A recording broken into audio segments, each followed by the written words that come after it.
Hello.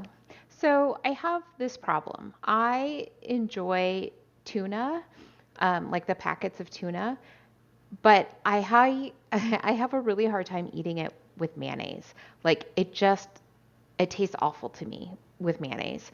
Um, I've always had it with Miracle Whip, and I think that's why it tastes awful to me. I've tried it with mayonnaise, and I can't do it. Like if we go to a restaurant and they serve a tuna, salad, like say sandwich or whatever, I don't order it, even though I'm like, oh, that sounds really good.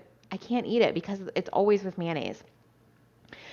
So I've been trying to find an alternative to the Miracle Whip product just because of like all the, bad ingredients that are in it. And I don't have it a lot, so I don't feel terrible about having it, but eventually I do want to move away from like of having it. So I have it in my fridge. I will use it. I'm not just gonna like let it go to waste. Like I said, it's not like I have it very often, but I do want to come up with an alternative. So I found a recipe that will use clean ingredients and hopefully will be an alternative for Miracle Whip. All right, so the first ingredient is mayonnaise. So I'm a little skeptical that this will actually turn out like that it will actually taste like Miracle Whip just because it does have that base of mayonnaise.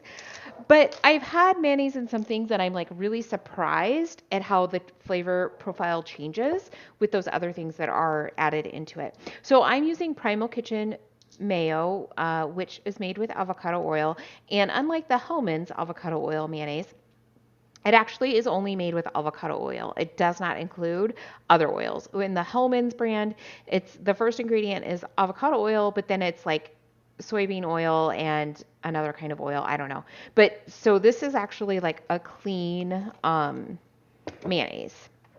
Okay, so I'm only going to make a half recipe of this, and I would actually make an even smaller than that recipe, but then the amount of my seasonings get so small that it'll be hard to do it appropriately.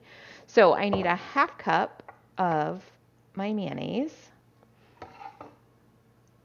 And I'm actually not going to eat this right now. I find that with a lot of things like this, you want to allow it to like sit, say overnight or for several hours to let those flavors kind of come together. So my plan is to make it tonight and then I will eat it tomorrow. Okay, so I've got my half cup in here. Then I need 2 teaspoons of apple cider vinegar. So this is the brand that I'm using. I ordered it on Amazon. All right, so there's 1 teaspoon and my second teaspoon. And then it calls for um, 1 rounded tablespoon, but that's in the full recipe. So this would be a half recipe. So it would be half of a rounded tablespoon of your sweetener of choice. So it says stevia, and then it says or sweetener of your choice. I keep like shaking it because I'm used to having to shake it off to measure it appropriately. So I'm gonna use stevia just because like that's what the recipe calls for, and I do want to kind of make it as close as possible. But maybe any sweetener would do. I don't know.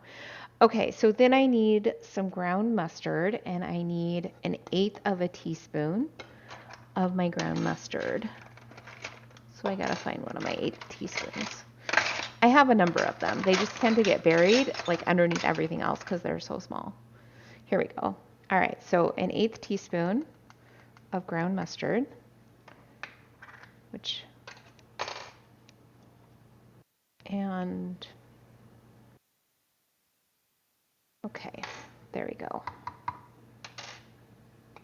And this is what I mean where I'm like using these really small amounts of seasoning, and so that would make it a little bit hard. Okay, so then I need, let's see, paprika. I need 1/8 of a teaspoon plus 1/16 of a teaspoon. So here's 1/8 of a teaspoon. And then I do actually have 16th. Oh, I put that over here. 16th teaspoon measuring spoons.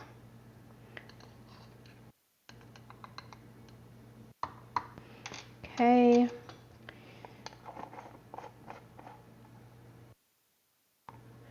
Then I need a 16th of a teaspoon of cayenne pepper.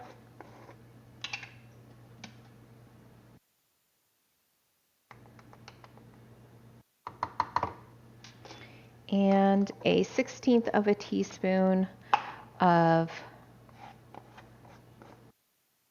no, sorry, I actually need half of that.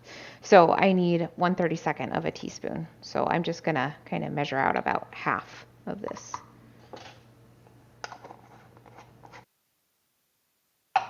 Okay, and then just mix it all together.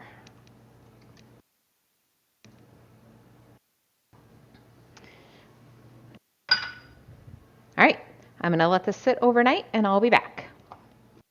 All right, so as I was putting everything away, I realized that I had my salt out and I didn't use it. So I am going to add the salt. We need 1/16 of a teaspoon of salt. All right, then I'll get this mixed together and I'll see you tomorrow. It's the next day. I'm going to try just the Miracle Whip. It's okay. I'm not sure that it's going to actually replace Miracle Whip for me. It's a little thick. I might want to kind of thin it out a little bit. And then it's just not right. It's just not quite Miracle Whip and what I'm looking for. But I will try it in my tuna and see what I think. So I've got just a pouch of tuna here, and then I'm just going to add about a tablespoon of this, mostly because it is thick, and I may just like add a little bit of like milk or something to kind of thin it out a little bit. And then I chopped up about I think it was five, grape tomatoes.